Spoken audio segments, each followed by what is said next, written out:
자, 이번 이야기는 시청자 쓰리님께서 찾아오셨습니다. 쓰리님은 현직 래퍼를 하고 계시죠. 자, 그러면 오늘 이야기는 어떤 이야기일지 같이 들어보도록 하겠습니다. 안녕하세요, 돌비님. 어이구, 이게 누굽니까, 쓰리님? 오랜만에 찾아뵙습니다. 야, 또 오랜만에 시드음에 찾아와 주셨고 그동안 좀 많이 바쁘셨었잖아요.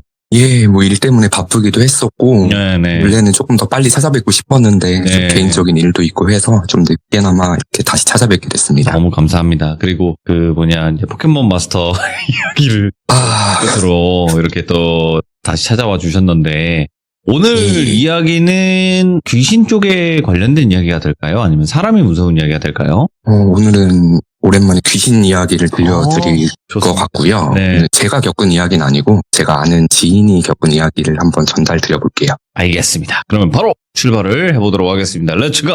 기리십니다. 3예요!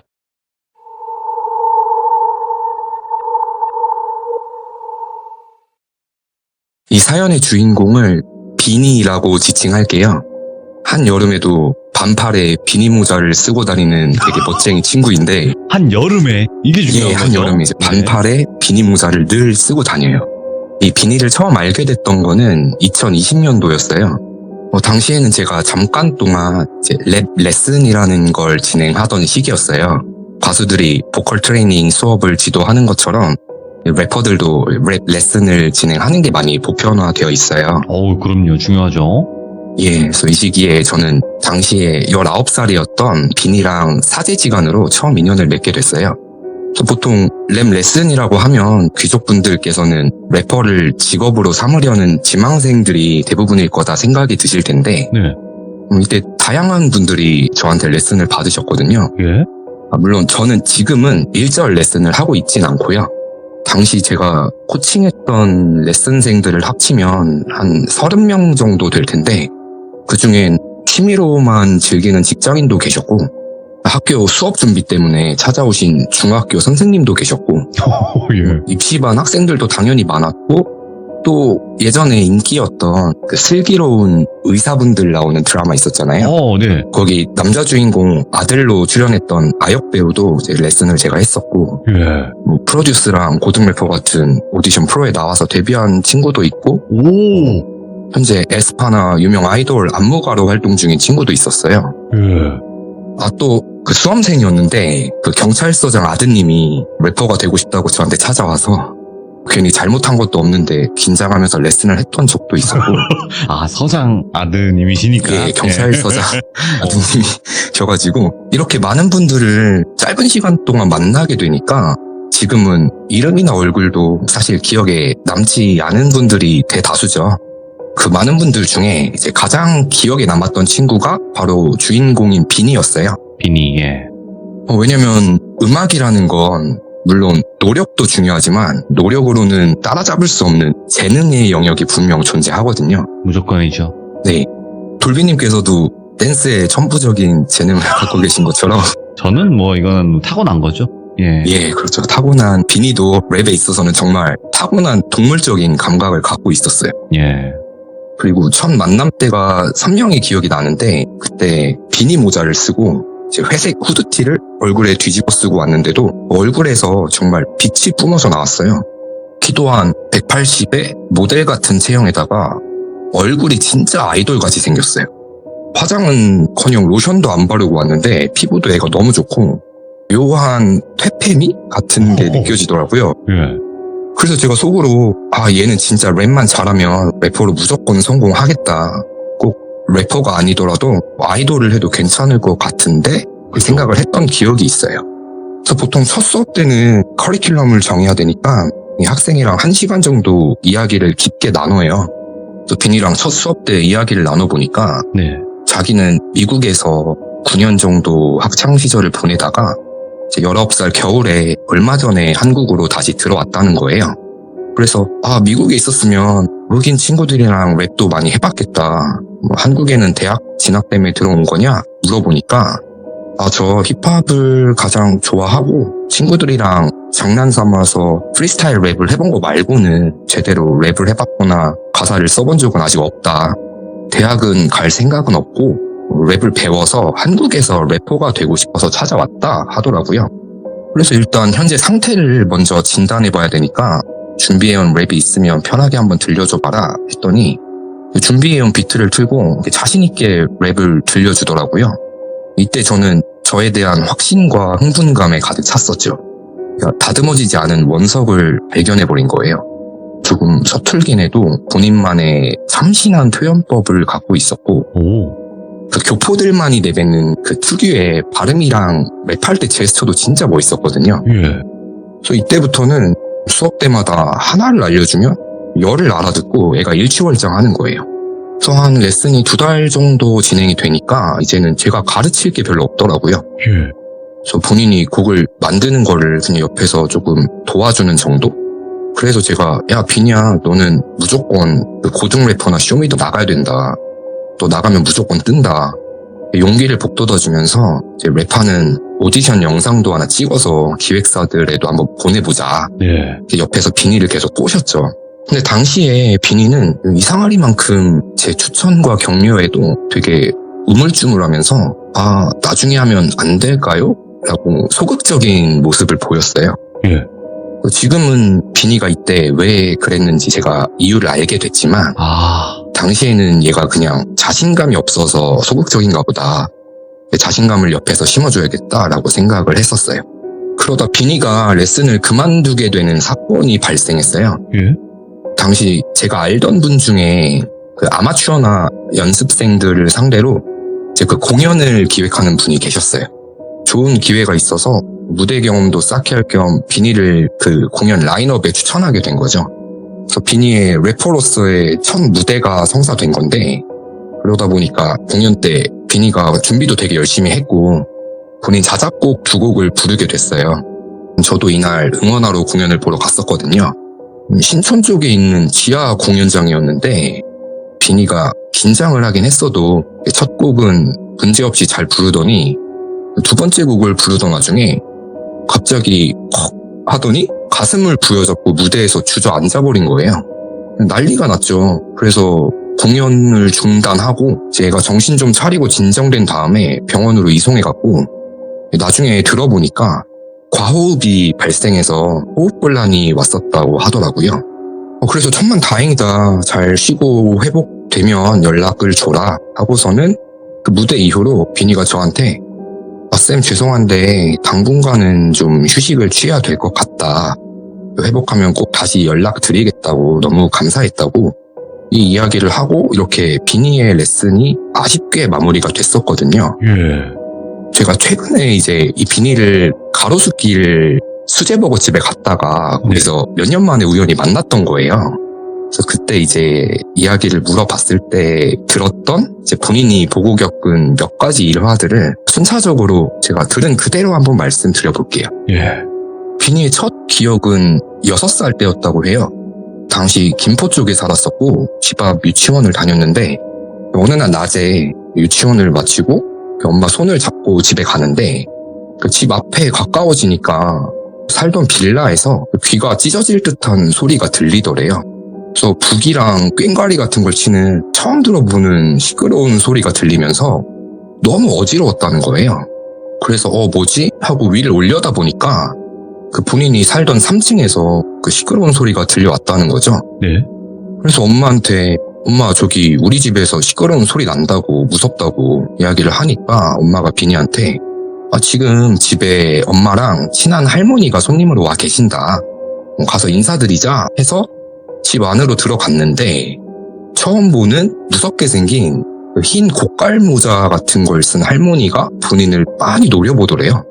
그래서 눈이 마주쳐서 너무 무서웠는데 그 할머니가 비니한테 갑자기 대뜸 큰 절을 하더래요. 그 순간부터 비니는 그날에 대한 아무런 기억이 없다고 해요. 기절을 했던 건 아닌데 그 후에 본인이 했던 행동들을 하나도 기억을 못했다고 하더라고요. 조금 더 성장한 후에 나중에 어머니한테 이날의 상황을 전해 듣게 됐는데 그 할머니가 절을 하니까 자기가 집 안으로 뚜벅뚜벅 걸어 들어가더니 그 앞에 어떤 상 차림을 해놓은 곳에 백설기가 있었대요. 그걸 한 손으로 움켜쥐고 선체로 우걱우걱 백설기를 씹어 먹다가 갑자기 퇴 하고 바닥에 떡을 뱉은 다음에 눈빛이 돌변해서 그 할머니한테 이걸로는 부족하다고 어서 돼지고기를 거한재미해서 내와라 이렇게 얘기를 했다는 거예요. 돌비님 혹시 거한재미라는 단어를 들어보셨나요? 아니요. 예. 저도 30년 넘게 살면서 이번에 처음 들어본 단어인데 완전히, 예. 거한재미인데 그 뜻을 찾아보니까 밥상을 눈썹이로 들어 올려서 공경을 해라 같은 뜻의 고사성어래요. 예. 근데 당시 유치원 다니는 꼬마가 구사할 수 있는 어휘력이 아니잖아요. 본인도 이 얘기를 엄마한테 들었을 때 난생 처음 들어보는 단어였다고 얘기하더라고요. 그래서 그날 집에 찾아왔던 할머니분은 예상들을 하셨겠지만 무당이었대요. 그 무당이 간단한 눌림굿을 하러 왔던 건데 비닐을 보고 부모님한테 했던 말이 애한테 잡기가 붙은 게 아니라 뒤에 장군님 두 분이 서 계신다고. 그래서 보자마자 자기가 큰 절을 올렸다는 거예요. 그러면서 아이가 크면서 임시방편으로 기운을 누를 수는 있겠지만 아마 성인이 되면 신을 모셔야 될 팔자로 보인다. 보통 신이 아니라 한 분은 그 땅문서를 쥐고 계시고 또 한 분은 칼자루를 차고 계신 장군님이다 라고 얘기했다는 거예요. 당시에 어렸던 비니는 본인이 이상한 걸 전혀 못 느꼈는데 부모님들이 봤을 땐 비니가 4살 무렵부터 이상 증세를 보이기 시작했었대요. 집에서 혼자 놀 때도 옆에 누가 있는 것처럼 끊임없이 대화를 하거나 새벽에 창밖을 보면서 혼자 중얼중얼거려가지고 뭐하냐 물어보니까 여기 옛날에 살았던 아줌마가 와서 동화책을 읽어줬다 이런 말을 했고 가끔씩 애기들이 사용하지 않을 법한 단어들로 말을 하다 보니까 걱정이 많이 됐는데 한 번은 엄마를 따라서 동네 과일 가게에 갔었대요. 그 가게 아줌마가 그 비니가 되게 예뻐 보였나 봐요. 그래서 꼬마야 너 되게 예쁘다. 엄마 말 잘 듣고 노래 한 곡 불러주면 아줌마가 바나나 하나 주겠다고 얘기를 했는데 갑자기 비니가 또 눈빛이 돌변하더니 그 아줌마한테 아줌마 지금 웃으면 안 된다고. 뒤에 회색 교복 입은 누나가 계속 울면서 서 있다고 뜬금없이 이렇게 이야기를 했다는 거예요. 예. 그랬더니 그 과일 가게 아주머니가 주저앉아서 오열을 하시더래요. 알고 보니까 가게가 한 달 정도 문을 닫았다가 최근에 다시 영업을 시작해서 과일을 사러 갔던 건데 한 달 전쯤에 그 가게 둘째 딸이 중학생이었는데 밤에 귀갓길에 뺑소니 사고로 세상을 떠났다는 거예요. 근데 비니 엄마랑 비니는 이때 전혀 이 사실을 알지 못했었는데 그러다 보니까 부모님이 이젠 보통 일이 아니다. 애한테 뭔가가 있구나. 가만 놔두면 큰일이 나겠다 싶어가지고 몇 가지 비방들을 먼저 했었대요. 뭐 부적을 태운 물을 마시게 해보기도 했고 절 같은 것도 자주 데려가고 했대요. 그래도 점점 자라면서 증세가 심해지니까 걱정이 많이 됐었는데 그 앞에 말씀드렸던 불판까지 벌이게 된 사건이 또 발생을 하게 된 거예요.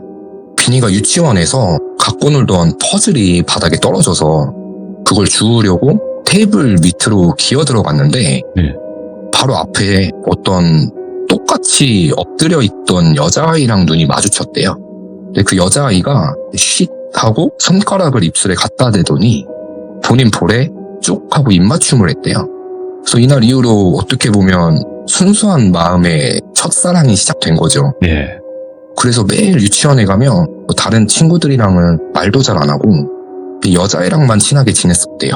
그래서 여자 이름이 예슬이였는데 엄마한테도 집에 가면 오늘 예슬이랑 뭘 했고 예슬이가 사탕을 줘서 먹었고 뭐 그림 그리기도 같이 했다 이런 이야기를 했었는데 어느 날 유치원 끝마치고 집에 오니까 엄마가 너 이제 예슬인지 뭔지 걔랑 놀지 말라고 막 호통을 쳤다는 거예요. 그래서 어린 마음이 너무 서러워서 그날 하루 종일 울다가 다음날 유치원에 갔는데 예슬이가 멀쩡히 있더래요. 그래서 걔한테 야 우리 엄마가 너랑 놀지 말라고 한다. 나 엄마 말 잘 들어야 돼서 오늘은 다른 친구랑 놀게. 미안해. 이렇게 이야기를 하니까 이 예슬이란 애가 너 되게 웃긴다. 내가 너 진짜 마음에 들어서 정말 재밌는데 같이 데려가 주려고 했는데 너 맘대로 해라. 어차피 너네 할아버지한테 혼나서 너랑 같이 가지도 못한다. 이런 얘기를 하더니 막 울더래요. 그리고 그 후로는 예슬이가 유치원에서 안 보였다는 거예요. 물론 너무 어릴 때니까 유치원 때면 같은 반에 누가 있는지도 다 기억을 못할 때잖아요. 조금 소름이었던 게 그 유치원 선생님께서 비니 부모님께 CCTV를 보여주시면서 상담 요청을 하셨는데 들어보니까 비니가 옆에 아무도 없는데 하루 종일 유치원에서 옆에 허공을 보면서 누구랑 막 신나게 놀거나 대화하는 듯한 모습이 찍혀 있었던 거죠. 근데 일주일 넘게 이게 반복되다 보니까 선생님은 걱정이 되셨던 게 혹시나 애가 주의력 결핍이나 이런 정신과적인 문제가 있을 수 있으니까 빨리 상담을 받아보셔라 이렇게 이야기를 했던 건데 안 그래도 이상 증세가 계속 있으니까 4살 때부터 매년 검사를 받았었대요. 근데 아무런 이상이 없고 너무나 지극히 정상이었다는 거죠. 비니가 당시에 같이 놀았던 예슬이는 당연히도 같은 반 친구가 아니라 실제로 존재하지 않는 누군가였던 거예요. 그래서 이때 비니가 집에만 오면 예슬이랑 했던 것들을 너무 자세히 엄마한테 이야기를 하니까 초등학교도 입학해야 되는데 걱정이 앞서서 앞에 말씀드린 무당분을 집에 불러서 굿 같은 걸 진행을 하게 됐던 거고요. 또 다음 사건은 이제 비니가 초등학생이 됐을 때 부모님께서 결단을 내리셨어요. 아버지는 이때 일 때문에 미국에 먼저 가게 되셨고 비니를 공기 좋은 데서 뛰어놀면서 건강하게 자라게 해주자 하는 마음에 비니 어머니께서 본인이 어릴 때 사시던 시골집으로 내려가서 할머니, 할아버지랑 함께 지내게 됐었대요. 이사를 간 시골집은 초록색 대문이 있는 많이 오래된 주택이었고 귀족님들께서 아실지는 모르겠는데 전원일기라고 예전 드라마에 나왔던 그 집 구조랑 거의 비슷했다고 해요. 네. 평상이라고 하나요?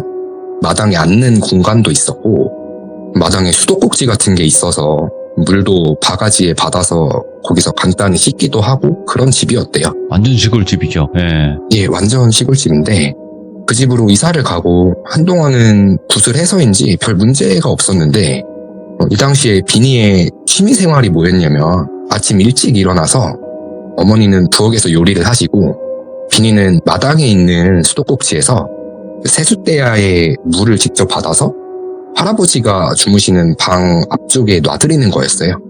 할아버지가 일어나셔서 간단히 그 물로 세수를 하시고 용돈이라고 비니한테 몰래 500원, 1000원씩 챙겨주셨대요. 거의 1년 가까이 취미생활을 이어갔는데 어느 날 이른 아침에 마당에서 세숫대야에 물을 받고 있는데 그 초록색 대문 위로 누가 담을 넘으려는 것처럼 두 손이 보이더니 어떤 처음 보는 검정색 긴 머리를 한 여자 얼굴이 쓱 하고 대문 위로 올라와서는 무표정으로 집 안을 두리번 거리더래요. 비니 말로는 대문 위에 매달린 듯한 여자의 손이랑 얼굴이 그 슈렉처럼 약간 초록색이었대요. 그래서 이 여자가 비니를 딱 보더니 순식간에 대문 위에서 아래로 사라졌다는 거예요. 당연히 너무 무서워서 엄마한테 이야기를 한 거죠. 나 슈렉 아줌마 봤다고. 당시에 귀신이 아니라 슈렉이라고 비니가 표현을 해서인지 어머니도 이때는 크게 생각을 안 하시고 뭐 애가 악몽을 꾸고 헛것을 봤나 보다 이렇게만 생각하셨대요.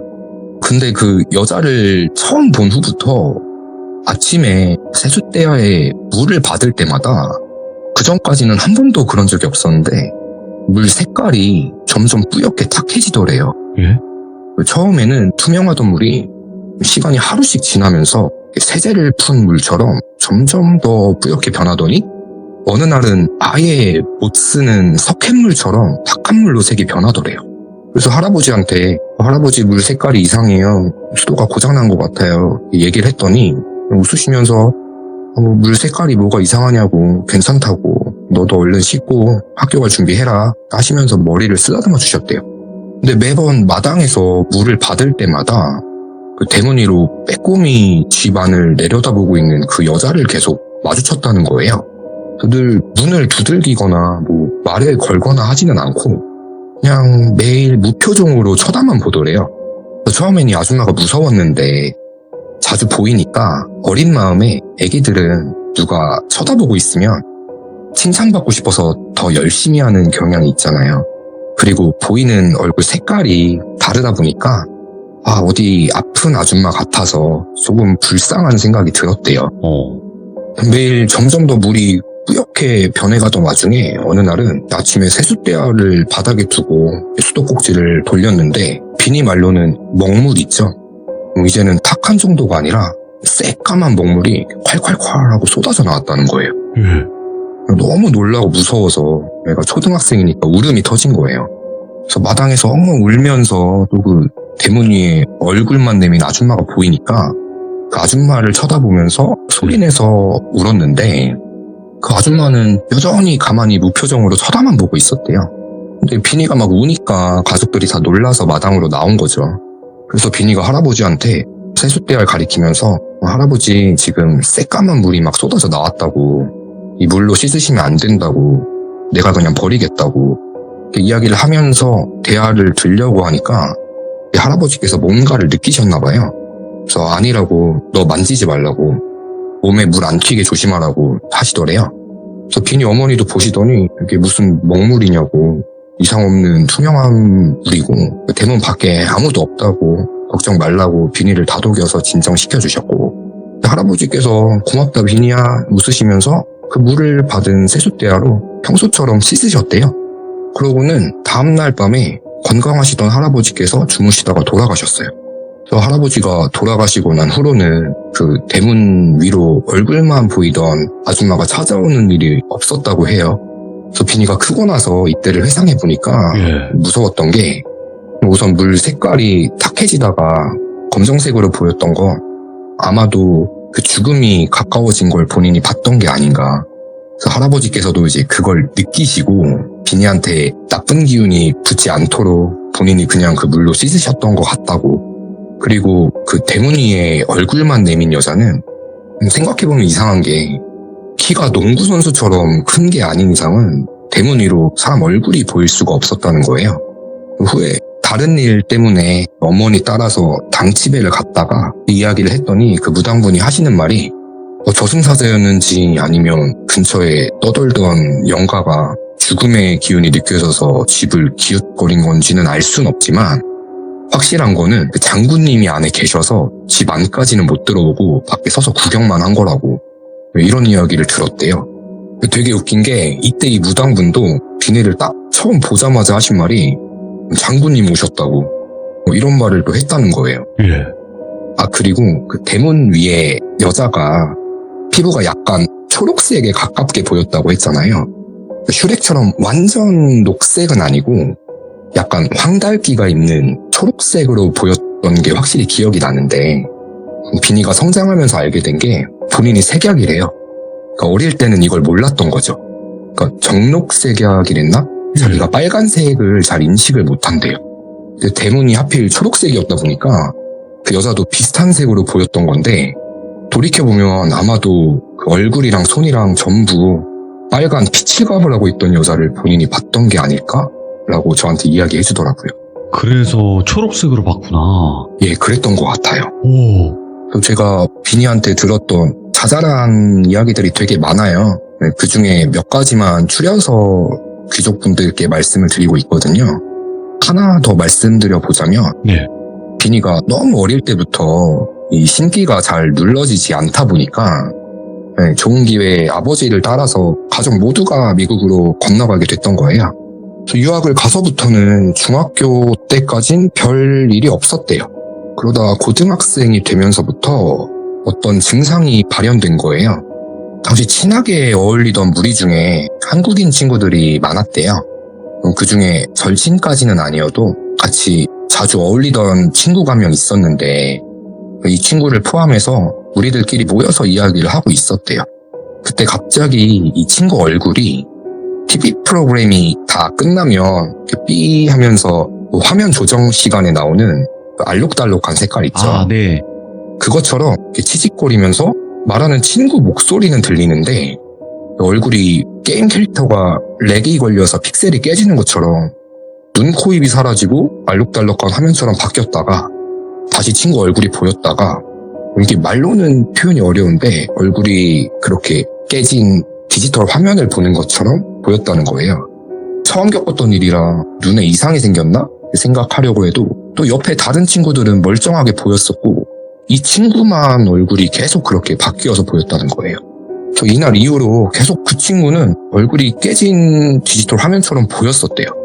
근데 이때는 비니도 이제 고등학생이면 자아가 형성됐을 시기니까 또 어릴 때처럼 이상한 것들이 다시 보이려나 옛날 기억들 때문에 고민이 좀 많아졌었대요. 근데 이 증상이 발현되고 나서는 길을 걷다 마주치는 모르는 사람들 중에서도 예. 자주는 아니지만 종종 얼굴이 치직이면서 깨진 화면처럼 보이게 되는 사람들을 많이 목격을 하게 됐대요. 예. 시간이 지나면서 학습을 통해서 비니가 내린 결론이 뭐였냐면 비니 말로는 이게 안 좋은 일을 곧 당할 걸 예견한다기보다는 그때 그 당시의 기운이 좋지가 않은 주변에 악한 기운이나 아니면 나쁜 일에 휘말린 그런 상황에 있는 사람들인 경우에 보통 이렇게 얼굴이 깨진 화면처럼 보인다는 걸 자기가 알게 됐대요. 맨 처음 그 얼굴이 깨져 보였던 한국인 친구의 경우에는 예. 다른 친구들이랑 당시에 차량 절도를 하다가 한두 번 한 게 아니라 좀 여러 번 했대요. 그러다 결국엔 잡혀서 소년원에 수감됐다고 하더라고요. 그래서 비니 말로는 아마 중학생 때까지는 기운이 좋지 않거나 나쁜 사람들을 만날 일이 많지는 않다 보니까 네. 고등학생이 되고 나서야 자기 주변에서 이런 현상들이 보이게 된 것 같다고 해요. 그런데 이 현상이 다른 색으로 보였던 적이 딱 한 번 있었대요. 어떤 경우일까요? 외국인 친구가 있었는데 이 친구한테 예전부터 좋지 않은 기운은 느껴졌어서 얼굴도 깨져 보이던 친구였는데 어느 날 얼굴 전체가 그냥 뻥 구멍이 뚫린 것처럼 새카맣게 보였대요.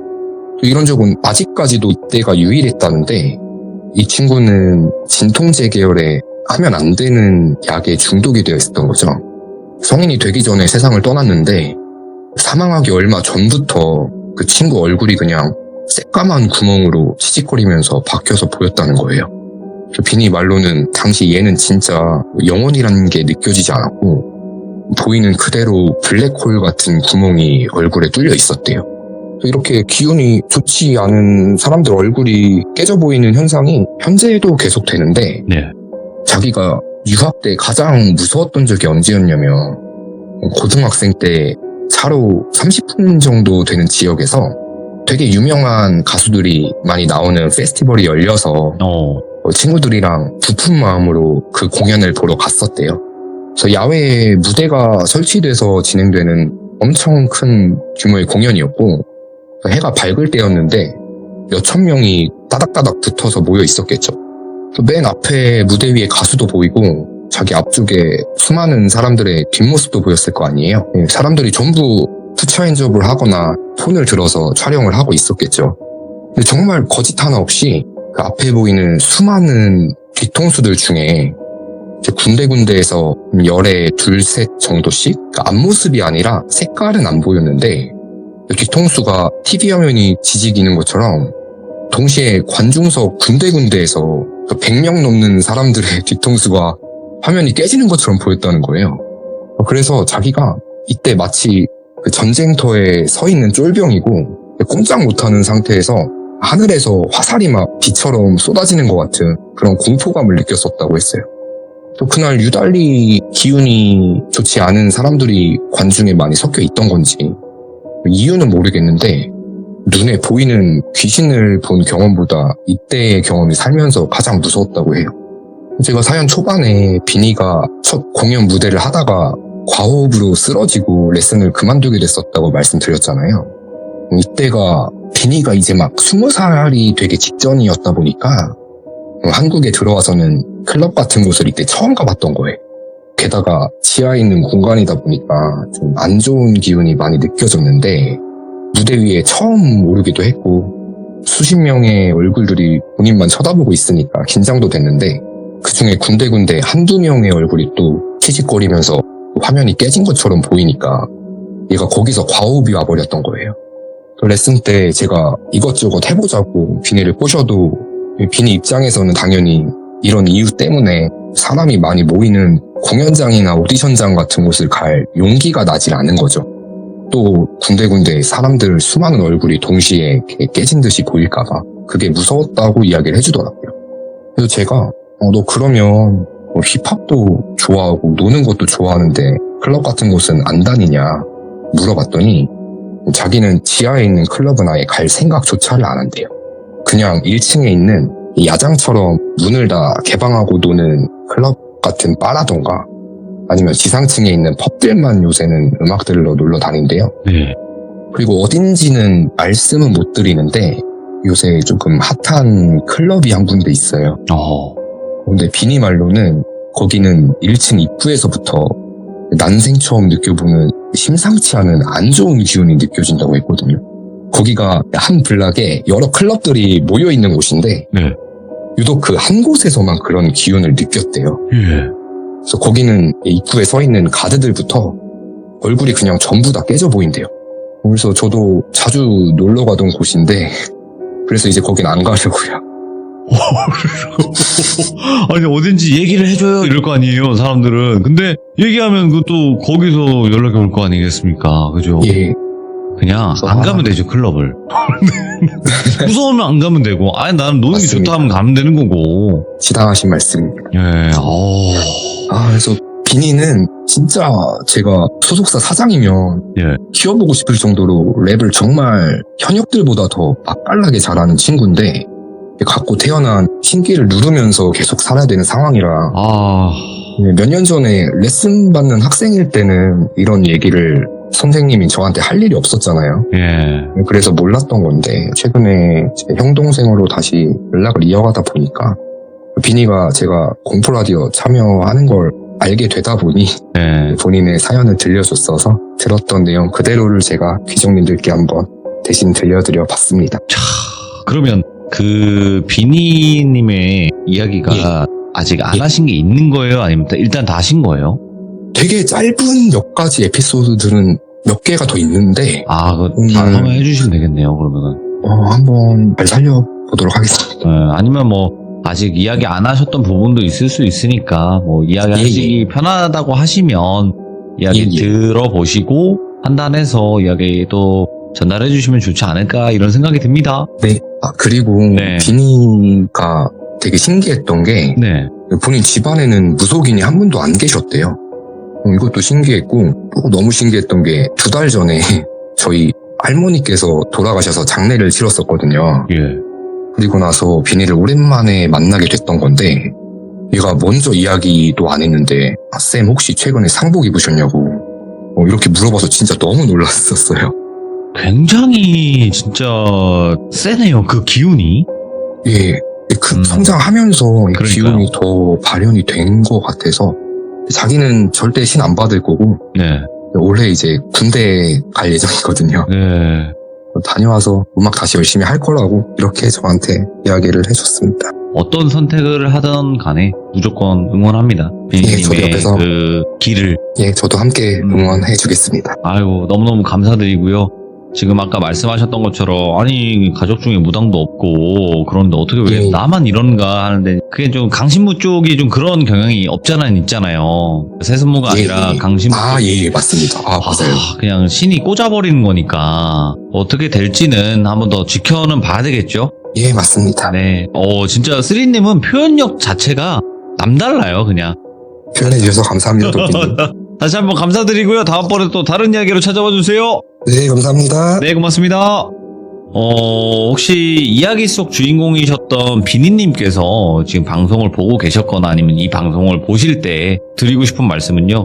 저는 그렇게 생각해요. 이게 감히 이 길이 어떻고 저 길이 어떻고 말씀은 드리기가 힘들지만 그냥 어떤 길을 선택하시던 간에 항상 응원하고 좋은 일만 가득하시길 바라는 마음입니다. 그리고 쓰리님도 아마 이제 사제지간으로 이렇게 알고 계시고 지금 형동생 사이로 지내고 계신다면 아시겠지만 정말 좋으신 분이거든요. 쓰리님도. 그래서 그것 또한 하나의 또 서로의 복이지 않을까 이런 생각을 합니다. 그래서 항상 행복하셨으면 좋겠다라는 말씀 전달해드리면서 마무리하도록 하겠습니다. 감사합니다.